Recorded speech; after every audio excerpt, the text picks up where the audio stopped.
Hello and welcome, I'm Sebastian and I make travel videos. But today, let's talk about this guy, the Tamron 28-75 f2.8. Pretty much the perfect match for the Sony a7 III, the bread and butter of YouTube. So, let's talk about this lens. Let's start with the first impression. And just so you know, I'm gonna actually look into this as a travel lens, but also as creative lens. Pretty much anything to do with YouTube and the style of shooting that I do. So it's a run and gun pretty much style of shooting and shooting in here or some kind of like product shots. So that is gonna be how I'm looking at it. And just so you know, for the testing of this lens, we actually took it to Budapest for a week, and that's where the footage is gonna be from. It also gave me a really good look in how it works in a real scenario, not just going outside and testing it, but actually using it for a whole week, pretty much the whole day. But before we start this video, really quickly, I wanted to thank Focus Nordic, the sole representative of Tamron here in Poland. And thanks to them, I got this lens for testing. So a very big thank you. And let's get into the review of the Tamron. So my first impressions of the lens when I got it was that first off, it's plastic, it's pretty lightweight for the size. Not only that, it's still pretty small for a full frame lens, while still having the 28-75 range and f-stop of 2.8 at the whole spectrum. Thanks to this, it's very nice to have a lens that is this size with that much power. It really feels like even the size factor and the weight factor is very well done, while still having it made in such a strong way. And I think the plastic feels premium, so it's not like it's gonna be a bad plastic. It really does feel premium, which is actually a good thing. And other first impression is that the focal length is very similar to the kit lens, so it should be pretty similar. As you can see in the Tamron 28-75mm f2.8. But let's actually go into the specs of this lens, because the specs are on paper very strong. We have a 28-75mm f2.8, meaning that we have a nice range from 28 to 75. I know it's a little bit too tight for many, knowing that 28 is a little bit tighter, but using the kit lens, I was already prepared for using this. Another thing that is very beautiful about this whole setup, two very cool things in the specifications of this lens is the very close focus distance. That means I can actually get very close up and still get a nice shot. Thanks to this, I can really make those unique shots. If you have this lens, try it out. You can get very close to the subject and create those very cinematic, very nice looking shots for both photos and videos. And second off is the Peri-Focal Lens. That means if something is focused at 28mm, even if I zoom it out fully out, it's not gonna have to actually readjust. It's actually gonna be already focused at that point. When traveling and shooting a video, I'm showing something like a building and I have it in focus and I wanted to show it a little bit more close up, I can just close it up and it doesn't have to change anything. It's actually 2.8 at all times, meaning that it's not gonna get darker. I don't have to change the settings on the fly, but also because it's perifocal, the thing doesn't have to look for the focus again. Pretty much everything is gonna be in focus already because it's already been focused. So thanks to this, this is actually a very good run and gun lens. The only problem is that for me, before I actually got to use it, was that there's no optical image stabilization. There is no problem with that. If you have the Sony a7 III, if you're actually using it as you should and the way you're probably shooting already with different lenses, well, there's a huge chance you'll not even notice that there isn't optical image stabilization. And I have been using the kit lens that actually has it, no difference at all. But like I said, keep in mind I have the Sony a7 III, which has the in-body image stabilization, so that could be the factor of it making it better. So on paper, it's very good. It's a very strong lens, but how does it actually hold up in real world? And for this part, the review part, I'm actually gonna put it on the top there and let's go into that part so you can actually see how this looks. And from now on, I'm not gonna be holding it anymore. It's gonna be on the camera and let's do this. Then from now on, we are on the Tamron 28-75. And it's gonna be actually set at 2.8 so that you have the most amount of background blur, most amount of light. The autofocus is gonna work harder to make sure that I'm in focus. So first off, before we really talk into the review part, let's do one more thing that I wanted to see is go a little bit back and a little bit to the front. And as you can see, you can really get close to the lens and it's still gonna work very well, which is a very cool thing in my opinion. So the first thing is stabilization.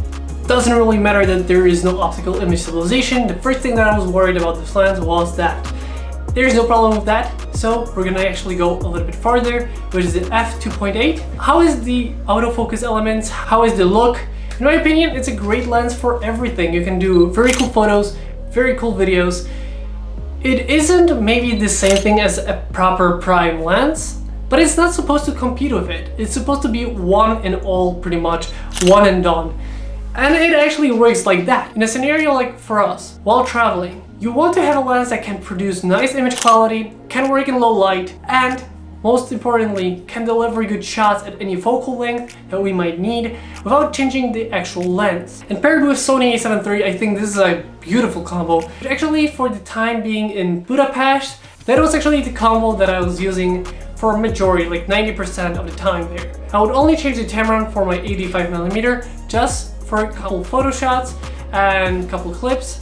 So normally I would do everything pretty much on this lens. You can do pretty much like macro photography, portrait photography, everything you can think of, you can pretty much do with this lens. The only thing is, it is not wide enough sometimes if you cannot back up a little bit farther.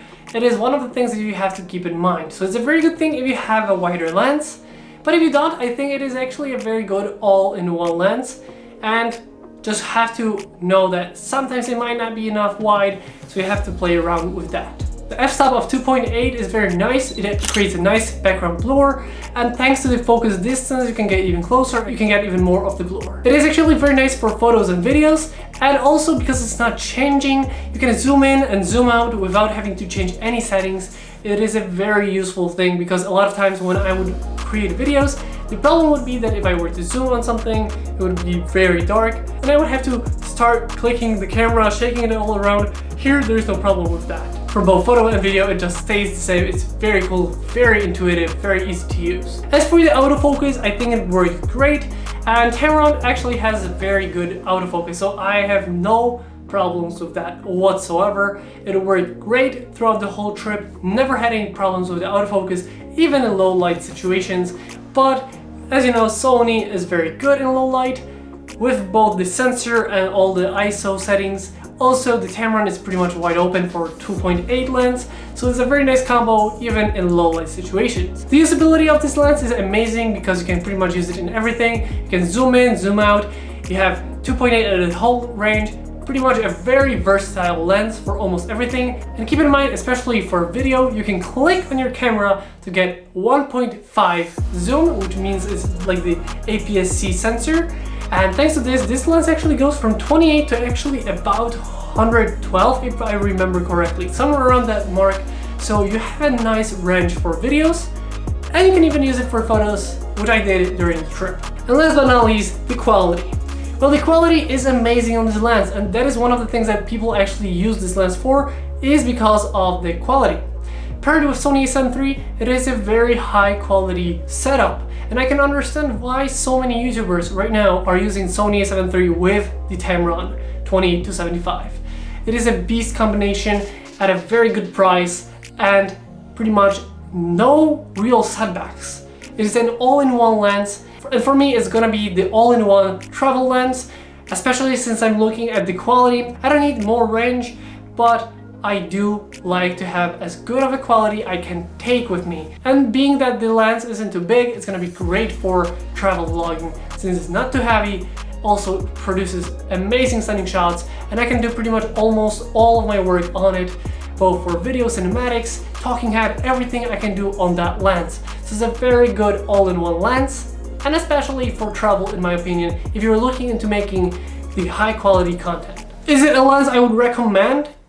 Definitely. I think if you're gonna get only one lens, this is the one you should do, because really you can do almost everything with it. And the quality that it gives is just amazing. So that's gonna be it for today. But before we end this video, a couple of things that I wanted to mention very quickly.